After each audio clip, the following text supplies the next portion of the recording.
to the Comloquium series. I'm Dr. KAYE Whitehead and the founding director of the KARSON Institute for Race, Peace, and Social Justice. Today's conversation is a joint initiative between the KARSON Institute and Asala Television. I am here with Jerika Richardson. She's a senior vice president of the National Urban League. She's responsible for developing the organization's strategies, advocacy, and public education in the areas of police reform, criminal justice, and other related areas. She's a graduate from Spelman College, and she graduated from the University of Michigan Law School. Jerika Richardson, how are you? I'm doing well. Thank you so much for having me on today, Dr. K. I'm just excited to speak with you about the work that the National Urban League is doing and where we stand at this moment. First, if I can get some feedback from you about this historic election that took place about a week ago, as Joe Biden, with the numbers finally coming in with the Electoral College and the popular vote, will be the next president of the United States. This most recent election was indeed historic. The AfricanAmerican community really turned the tide in this election. When we're looking at some of the major urban areas and cities that impacted the overall outcome, we're looking at Philadelphia, Atlanta, Milwaukee, and Detroit. Our urban centers and our African-American community really stood up and stood out during this election. And as a result, I think some of the challenges that we saw with the grief of the pandemic and the despair over police brutality really galvanized people and created a sense of unrest and really pushed people to take their protests to the polls.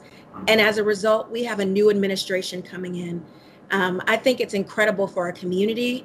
I think it's incredible for the work that we all are doing, really for the Black electorate to demonstrate how critical and how important we are to this democracy. So what exactly did the National Urban League do to help galvanize the Black vote? What was your role in this? And how did you get people excited, other than just voting against Trump, but also for getting them excited about voting for Biden, right? Because we see it as two separate things, really. Right. Well, the National Urban League is a nonprofit. We're nonpartisan. We focused our energy on really getting out the vote. And so we targeted a lot of our battleground states. And we really reached out to the Urban League movement, which includes 90 affiliates across the country, to make sure that folks were getting registered to vote, that they were checking their voter registration status. We were informing them and making sure they were up to speed on the election laws in their area, early voting. We made sure that they had numbers and information so they knew where to turn if they encountered any challenges at the polls.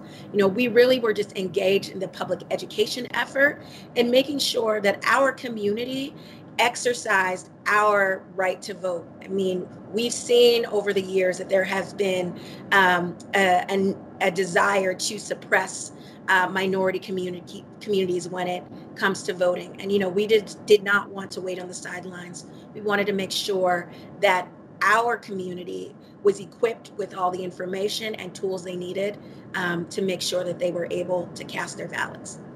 Now, in 2008, with the election of Barack Obama, a couple of things happened there. One, it was the first time that we had voter registration numbers and voters coming out in record percentages. I mean, 61% or so of the population voted.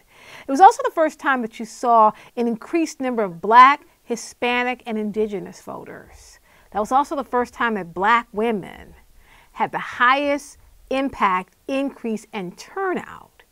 Can you talk about the role of Black women within the Democratic Party, and what does that mean when people say that Joe Biden owes Black women, very specifically, and the Black community more generally, a debt? Without a doubt, Black women really have proven themselves to be the backbone of the Democratic Party. We are the organizers. We are the women that are bringing folks together, making sure people are registered. We are elevating and talking about these issues using multiple platforms and mediums. We're making sure that we're bringing our children, our partners, our parents, I mean, everyone in the community. Black women have been demonstrating that and have really been doing that work for quite some time. And it's, important and critical that the Democratic Party really is acknowledging that work and realizing that. And I think we're in a space where we're moving not just behind the scenes and making this work happen, but we're also in front of the scenes right now. I think it's important that we have an internal and an external strategy. And Black women, the vote and our involvement in our work in uplifting our community, but also the American community as a whole, really just can't be taken for granted. And I see with the selection of Senator Kamala Harris as our first woman VP, first African American woman VP, first Asian American woman VP, that contributions of our community and of Black women who have been getting Democrats elected across the board time and time again for years to come has finally been realized. And, I'm, as an African American woman, I'm just so proud of this moment. I'm so proud of my community. I'm so proud of my sisters and my soror, Kamala Harris. We really showed up for our community this in this election cycle. And it's just important that we engage voters, no matter where you fall on the spectrum, that our people are there, our vote counts. We've had too many people that have been suppressed and have been denied the right to vote for years. And we can never rest, because voter suppression is real, but we can always work together and collectively to make sure that we counter that. I think we cannot underestimate the power of HBCUs. We don't talk about that a lot, but I'm thinking about Kamala Harris with Howard University, Chadwick Boseman, Howard University. I'm thinking about Spelman, you, and Stacey Abrams, FAMU, with Keisha Bottoms. I went to Lincoln University. I think the power of HBCUs and the power of Black fraternities and sororities. I mean, Jim Clyburn, HBCU graduate, he's a Q. Kamala Harris is an AKA like you. I'm a Delta. Keisha Bottoms is a Delta. Can you talk a little bit about some of these incredible, powerful strengths within the Black community that people don't recognize is growing in terms of its popularity, but also its influence? Well, HBCUs have really supported our community and created opportunities for the African American community for years. In the time when we were not even permitted or given the opportunity to attend these majority all-white institutions, HBCUs have educated some of the most incredible minds and talented leaders from our community for decades. And I think this has been a really shining moment for our entire community. I'm glad that we see Stacey Abrams and Kamala Harris and Jim Clyburn and others across the spectrum, Keisha Lance Bottoms. I mean, if you look at it, if we want to talk about Black women and the power, you had women that were, members of the Divine Nine, HBCU graduates that really created the door to ensure this landslide victory that we're seeing today. Stacey Abrams understood the complications of the electorate in Georgia. She understood voter suppression.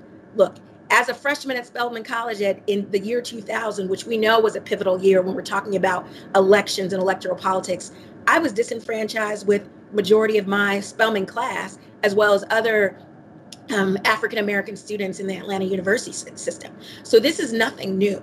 And Stacey understood the problem, as along with other African American organizers in Georgia, and really have been pushing to make sure folks were registered, to make sure people were not getting dropped from the polls, and that if they had resources, if they experienced funny business there. I mean, if it were not for that, we would not see Georgia turning blue. If it were not for Keisha Lance Bottoms in Atlanta, and Atlanta really, I mean, this was the engine. When we're looking at Fulton County, this is what put Joe Biden under the top. And we have to keep our eye on Georgia, because we have the potential for there to be change in leadership on the Senate level. and with those 2 Senate seats that are outstanding there. So really, it's always been a collective mission, I think, for the Divine Nine, for all of our HBCU graduates. We recognize that without our brothers and our sisters and just being the keepers of each other in our community, that we're not going to achieve the promise of America. So, we're celebrating the work that we have done, the strength and the tenacity of the Black community. We're celebrating, Joe Biden and Kamala Harris, that very historic win. But we're doing it all within COVID-19, against massive unemployment in our community, against a possible eviction crisis, against the type of violence that happens in some of our communities based upon things like redlining and living in food deserts, and what's happened with the miseducation of our children in inner city schools. We have a lot of issues that we're faced with, and that we have survived, but we want to thrive in these conditions. Can you talk about where the National Urban League is focusing their attention? What are some of the key issues that you believe are facing the Black community that we must deal with first before we can move into anything else? Well, Dr. K, you named many of them. I mean, we really were stricken by the pandemic. Our community was hit harder than any other community there. And so I think one of the things that we really need to focus on, and that the Urban League is laser focused on, is advocating for healthcare, advocating for a stimulus that will be geared towards economic recovery and COVID relief. So many of the folks in our community not only lost their lives, but their livelihood. They lost their jobs. Our children, many of whom are struggling with remote learning during a pandemic. It just really exposes the economic divide. And so we're looking for $3 million in stimulus. We're also looking for $3 trillion, dollars, and $2 trillion in economic recovery. I think one of the models that we are encouraging folks to look at is the HEROES Act that was passed by the House of Representatives. Now you have an administration in place that has demonstrated an understanding of the problem at hand with COVID-19. I mean, you saw it in the way they handled the election, the way they focused on public safety and public health. And so we need to push them to live up to the promises that they put forward for this community. And I think we're seeing the earliest signs of that commitment. And the other thing that we also need to focus on, in addition to healthcare, education, economics, and restoring our infrastructure in many ways, is racial and social justice. I mean, police brutality, criminal justice reform really came to the forefront during the pandemic. We saw a lot of inequities that many people, although we know they exist in our community, others from other communities really were able to see firsthand the disparities in a way they had not before. When you're shutting down television, other than the news, when you don't have entertainment, when you don't have sports, when you don't have those gatherings, the stark contrast of the difference between how one community was being treated and surviving was very clear for the rest of the world and for our community. And I think here at the National Urban League, we recognize that we need to take this moment and turn it into a movement and continue to push for policing reform, for criminal justice reform, because police brutality is also a public health crisis in the way that COVID-19 is. So there are many things that we need to focus on our community. And that's why the National Urban League has already reached out to the administration. We've shared an agenda that we've been working on for quite some time. And we're going to be very engaged in conversations around transition to make sure a diverse community is represented on every level from the top down, but that also the diversity and the challenges that we are experiencing in our community are reflected in the policies of this new administration. So what would justice look like on an individual level? Are we talking about reparations? Are we talking about trying to find ways to actually put money into the pockets of African American people across the board in this country, not just pumping money into our community, but getting money in my household so that I can meet my basic bills. We are absolutely talking about reparations at the National Urban League. We've already reached out and communicated that there needs to be a very deliberate conversation on how the new administration is going to work with our organization as well as other civil rights organizations across the spectrum to focus on this issue. Our community has come up short time and time again. This party has relied on our community to get elected time and time again. And at this point, it is critical that we take our power, the power that we brought to the polls, but bring those powers to the boardrooms of America, bring that power to the White House, and insist on equity and insist on getting our fair share of the American dream. Now, I know that there are kind of two scenarios on the table now when you think about the Senate. The possibility of flipping seats, so there will be more of a balance in the Senate. And then there's the real possibility that we may have a Mitch McConnell-led Senate, like we've had for the last 4 years, whoever is in that position where it's Republican right-leaning, which can potentially stop or slow down the type of progress that you're talking about. How do we work around that reality if scenario B actually happens and we can't flip enough seats? Well, first, I want to say I'm hopeful, and I think we need to keep pushing till January 5th, and we need to concentrate our energy in Georgia on making sure all of the members of our community that showed up at the polls for the general now show up for the runoff. You know, we were just 4 Senate seats shy of being able to pass the George Floyd Justice and Policing Act that would have created consistency and accountability on a national level in a way that we've never seen before. So we do need to keep pushing. But in the event that there is not a change in leadership in the Senate that will allow policies that our community has put forth and pushed for, like the George Floyd Justice and Policing Act, then we still need to look to the leadership in the House and the leadership in the executive branch in the White House, because there are opportunities to pass executive orders. We've seen it with this current president, President Trump.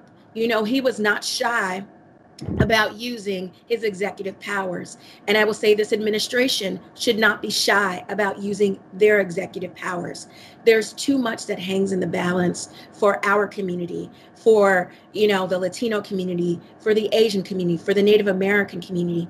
You know, let us not forget that, you know, it wasn't till 1965 really when you saw the Voting Rights Act come into play that African Americans were voting in mass. But in 1962, before 1962, Native Americans still couldn't vote, right? And so there has been a lack of equity and parity across communities of color for generations and decades. And now that we have an administration that has been put in place because a coalition of people of color, it is time that they focus on the Black agenda, and it's time that they focus on an agenda that's really going to speak to the needs and the desires of all of our community. And you can't blame the Senate for not getting things done. You still have the opportunity to push things through from the executive office. So we did see a little bit of a change potentially with the Affordable Health Care Act, with Kavanaugh and Chief Justice Roberts potentially voting with Breyer's team, for example. Do you think that that's going to be a stopgap? The fact that Donald Trump, as we were watching his tweets and his erratic behavior, pushed through 219 conservative judges, predominantly white, 85% male, and conservative, right-leaning, heavy right-leaning, and young, like in late 40s, early 50s. Do you think that's going to be something we have to take into consideration, what's happening with the courts? Well, definitely there has been the politicization of the courts in a way that we've never seen before. And I think one of the things for us to really focus on is elevating the conscience of the country, right? I think when you have people that are being very vocal about the needs of our communities.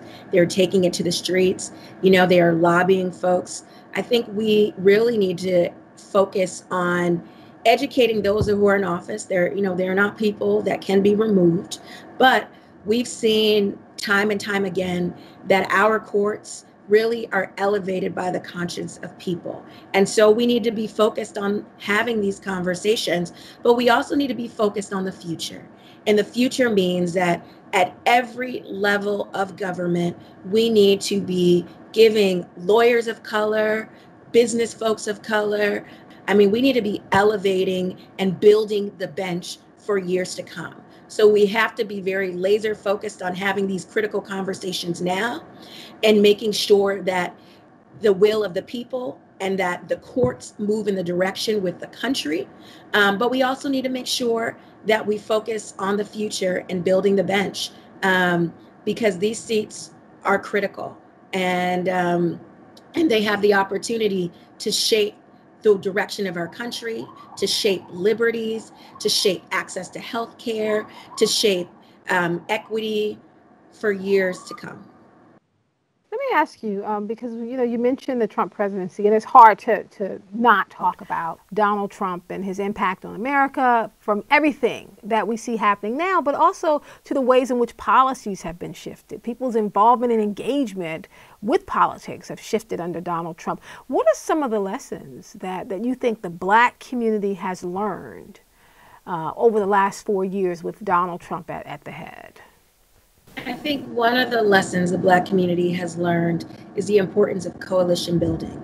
That is exemplified really by the work that we've seen across the country in this last election. The National Urban League did not just partner with the NAACP. We also partnered with the National Congress of American Indians. We partnered with other Asian civil rights groups. We partnered with Unidos US. We partnered with the ACLU, the Brennan Center, the Legal Defense Fund.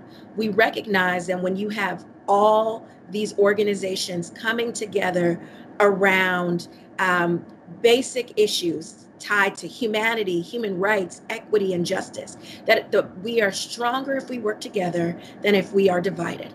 And so as a Black community, it is critical for us to engage everyone in our community, but also make sure that we are bringing our ideas, our energy, and our work to the table with other folks, because it takes a collective, we've seen in times like these, to get the work done. But we also need to remember that if we don't show up, if we are not the ones to elevate and raise a conversation, we can't sit back and hope others will. In this election, we saw the difference. We've had years where people looked to leadership all across the country and felt that there was a vacuum. In this election, people of color and Black people in particular, we saved ourselves. As we think about saving ourselves, when we think about the lessons we've learned and are still learning under Donald Trump, it's still playing out here as we go forward, where do you think we go from here? We're thinking, just kind of speaking and dreaming beyond January 20th, right? So at 12:01 p.m., when they've dragged out the old president and they've got the new president and vice president settled in, where do we go from here? I think where we go from here is not getting comfortable. We need to recognize that the work is just beginning. I think we have to also bring accountability into the fabric of our conversations in our community. We need to underscore for people that irrespective of whether you make the laws, you break the laws, or you're charged with enforcing the laws, we in the African American community will hold you accountable. If that means voting you out, we will do so. If that means putting someone else in place that will live up to the promises that they've made, we will do so. If it means prosecuting police officers or other law enforcement officers for misconduct and brutality against our community, we will do so.